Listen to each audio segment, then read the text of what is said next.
욥기 1장. 우스 땅에 욥이라는 사람이 살고 있었습니다. 이 사람은 흠이 없고 정직할 뿐 아니라 하나님을 경외하며 악을 멀리하는 사람이었습니다. 그는 아들 7과 딸 셋을 두었습니다. 또한 그는 양 7,000마리, 낙타 3,000마리, 소 500쌍, 암나귀 500마리 외에 종도 많이 있었습니다. 욥은 동방에서 가장 큰 사람이었습니다. 욥의 아들들은 집집마다 돌아가며 잔치를 벌이곤 했는데 그때마다 새 누이도 초대해 함께 먹고 마셨습니다. 이 잔치 기간이 끝나고 나면 욥은 그들을 불러 성결하게 하고 아침 일찍 일어나 그들의 수대로 번제를 드렸습니다. 내 자식들이 죄를 짓고 마음으로 하나님을 저주했을지도 모른다고 생각했기 때문입니다. 욥은 항상 이와 같이 했습니다. 하루는 하나님의 아들들이 여호와 앞에 와 서 있는데 사탄도 그들과 함께 왔습니다. 여호와께서 사탄에게 말씀하셨습니다. 내가 어디에서 왔느냐? 사탄이 여호와께 대답했습니다. 땅에서 여기저기를 왔다 갔다 하다 왔습니다. 그러자 여호와께서 사탄에게 말씀하셨습니다. 내 종 욥을 유심히 살펴보았느냐? 땅 위에 그런 사람이 없다. 그는 흠이 없고 정직한 자로서 하나님을 경외하고 악을 멀리하는 사람이다. 이에 사탄이 여호와께 대답했습니다. 욥이 아무런 이유 없이 하나님을 경외하겠습니까? 주께서 그와 그 집안과 그가 가진 모든 것의 사면에 울타리를 쳐주지 않으셨습니까? 주께서 욥이 손대는 일에 복을 주셔서 그 가축이 땅에서 늘어가는 것입니다. 하지만 주께서 손을 뻗어 그가 가진 모든 것을 쳐보십시오. 그러면 그가 분명 주의 얼굴에 대고 저주할 것입니다. 여호와께서 사탄에게 말씀하셨습니다. 좋다. 그의 모든 재산을 내 마음대로 해도 좋다. 그러나 그의 몸에는 손가락 하나도 대지 마라. 하시니 사탄이 여호와 앞에서 물러났습니다. 하루는 욥의 아들 딸들이 맏형의 집에서 잔치를 벌이고 포도주를 마시고 있었습니다. 그때 한 심부름꾼이 욥에게 와서 말했습니다. 소들은 밭을 갈고 있고 나귀들은 그 근처에서 풀을 뜯고 있었는데 스밧 사람들이 갑자기 들이닥치더니 그것들을 빼앗아가고 종들을 칼로 쳐 죽였습니다. 저만 혼자 피해 이렇게 주인님께 말씀드리러 온 것입니다. 그가 아직 말을 채 끝내기도 전에 또 한 사람이 와서 말했습니다. 하나님의 불이 하늘에서 떨어져 양떼와 종들을 다 집어삼켰습니다. 저만 혼자 피해 이렇게 주인님께 말씀드리러 왔습니다. 그가 아직 말을 채 끝내기도 전에 또 한 사람이 와서 말했습니다. 갈대아 사람들이 새 무리로 떼를 지어 쳐들어와서 낙타들을 빼앗아가고 종들은 칼로 쳐 죽였습니다. 저만 혼자 피해 이렇게 주인님께 말씀드리러 왔습니다. 그가 아직 말을 채 끝내기도 전에 또 한 사람이 와서 말했습니다. 주인님의 아들 딸들이 맏아드님 댁에서 잔치를 벌이며 포도주를 마시고 있었습니다. 그런데 갑자기 광야에서 돌풍이 불어오더니 집에 내 모퉁이를 쳤습니다. 그러자 집이 그 젊은이들 위에 폭삭 내려앉았고 그들이 죽고 말았습니다. 저만 혼자 피해 이렇게 주인님께 말씀드리러 왔습니다. 이 말에 욥은 벌떡 일어나 겉옷을 찢고 머리털을 밀어버리고 땅에 엎드려 경배하며 말했습니다. 내가 내 어머니의 모태에서 발가벗고 나왔으니 떠날 때도 발가벗고 갈 것입니다.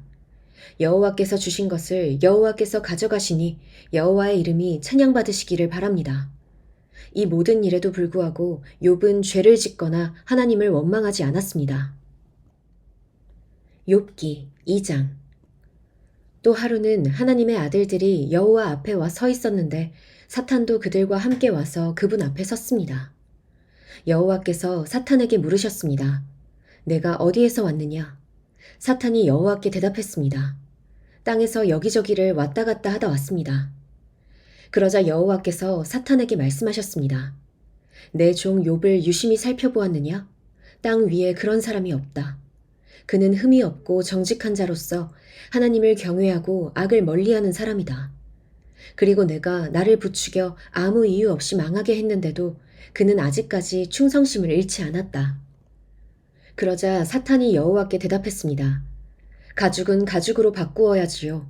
사람이 자기 목숨을 위해서는 가진 모든 것을 다 내주기 마련입니다. 그러니 손을 뻗어 그의 뼈와 살을 쳐보십시오. 그러면 그가 틀림없이 주의 얼굴에 대고 저주할 것입니다. 여호와께서 사탄에게 말씀하셨습니다. 보아라, 그가 내 손안에 있다. 그러나 그 목숨만은 살려두어야 한다. 그리하여 사탄은 여호와 앞에서 물러가 욥을 그 발바닥에서 머리끝까지 악성 종기가 나도록 쳤습니다. 그러자 욥은 잿더미에 앉아서 토기 조각을 쥐고 자기 몸을 긁어댔습니다. 그 아내가 그에게 말했습니다. 아직도 그 잘난 충성심이나 붙들고 있다니 차라리 하나님을 저주하고 죽어버려요. 그러나 그가 아내에게 대답했습니다. 정말 어리석은 여자처럼 말하는군. 그래, 우리가 하나님께 좋은 것만 받고 고난은 받지 않겠다는 것이요? 이 모든 일에도 불구하고 욥은 입술로 죄짓지 않았습니다. 욥의 세 친구가 그에게 닥친 이 모든 고난에 대해 듣고는 각각 자기 집을 나섰습니다. 대만 사람 엘리바스와 수아 사람 빌닷과 나아마 사람 소발은 그에게 가서 그와 함께 슬퍼하고 위로할 마음으로 만나기로 약속했던 것입니다. 그들이 멀리서 눈을 들어 보았는데 도무지 욥을 알아볼 수 없었습니다. 그들은 소리 높여 울며 옷을 찢고 하늘을 향해 재를 날려서 자신들의 머리에 뿌렸습니다. 그러고 나서 그들은 그와 함께 바닥에 눌러앉아 7일 밤낮을 같이 지냈습니다. 그가 당한 고난이 엄청난 것을 보고 그들은 그에게 아무 말도 할 수 없었던 것입니다. 욥기 3장. 그 후 욥은 입을 열어 자기가 태어난 날을 저주하며 이렇게 말했습니다. 내가 태어난 그날이 사라졌더라면, 사내 아이를 베었다고 말하던 그 밤도 없었더라면, 그날이 어둠이 됐더라면, 위에 계신 하나님이 신경도 쓰지 않으셨더라면, 그날에 동이 트지도 않았더라면 얼마나 좋았을까. 어둠과 죽음의 그림자가 그날을 가렸더라면, 구름이 그날 위에 덮였더라면, 그날의 캄캄함이 그날을 엄습했더라면 얼마나 좋았을까. 그날 밤이여, 어둠이 그 밤을 사로잡았더라면, 그 밤이 한 해의 날에서 빠졌더라면, 그 밤이 어떤 달의 날에도 들지 않았더라면 얼마나 좋았을까. 오, 그 밤이 잉태할 수 없는 밤이었더라면, 기뻐 외치는 소리가 그 밤에 들리지 않았더라면 얼마나 좋았을까. 나를 저주하는 자들, 리워야단을 깨울 수 있는 자들이 그 밤을 저주했더라면 얼마나 좋았을까. 그 밤에 새벽 별들이 어두워졌더라면, 날이 새기를 기다려도 밝지 않고 동이 트는 것을 보지 못했더라면 얼마나 좋았을까. 그 밤이 내 어머니의 태의 문을 닫지 않았고 내 눈앞에서 고난을 숨기지 않았기 때문이다. 내가 왜 모태에서 죽지 않았던가? 그 뱃속에서 나오면서 왜 숨을 거두지 않았던가? 나를 받을 무릎이 왜 있었던가? 나를 먹일 유방이 왜 있었던가? 그렇지 않았더라면 지금 내가 조용히 누워서 자고 또 쉬었을 텐데. 자기들을 위해 폐허를 재건한 이 땅의 왕들과 그 신하들과 함께 있었을 텐데. 또는 금을 가진 지도자들, 은으로 집을 가득 채운 지도자들과 함께 있었을 텐데. 또는 낙태된 아이처럼 세상 빛을 보지 못한 아기처럼 돼 있을 텐데. 거기는 악인이 소란을 멈추고 지친 사람들이 쉼을 얻으며 갇힌 사람들이 함께 쉬고 억압하는 자의 소리가 들리지 않는 곳이다. 거기서는 작은 사람, 큰 사람이 함께 있고 종이 그 주인에게서 놓여 있지 않은가? 왜 비참한 사람들에게 빛을 주시고 고통스러워하는 영혼에게 생명을 주시는가? 죽음을 기다리는 사람들이 죽음이 오지 않아 숨겨진 보물을 찾는 것보다 더욱 간절히 죽음을 찾다가 마침내 무덤에 이르게 되면 기뻐서 어쩔 줄 몰라 하지 않겠는가? 하나님의 울타리에 쌓여 그 인생길이 숨겨진 사람에게 왜 빛을 주시는 것인가? 내가 먹기 전에 한숨이 나오고 내 신음이 물처럼 쏟아져 나오는구나. 내가 그토록 두려워하던 것이 내게 닥쳤고 내가 무서워하던 일이 내게 일어났구나. 내게 평안도 없고 쉼도 없고 조용함도 없고 그저 고난만 와 있구나. 욥기 4장. 그러자 대만 사람 엘리바스가 말했습니다. 누가 자네에게 말을 걸면 자넨 짜증이 나겠지? 그렇지만 누가 말하지 않고 물러서 있겠는가? 생각해보게. 자네가 많은 사람을 가르쳤고 약한 손을 가진 사람에게 힘을 주지 않았는가? 넘어지는 사람을 말로 붙들어 주었고 무릎이 연약한 사람에게 힘을 주지 않았는가? 그런데 자네가 이 지경이 됐다고 힘이 빠지고 문제가 생겼다고 힘들어하니 자네의 경외함이 자네의 자신감이었고 자네가 올바르게 사는 것이 자네의 소망이 아니었나? 잘 생각해보게. 누가 죄 없이 망하겠나? 정직한 사람이 끊어지는 일이 어디 있나?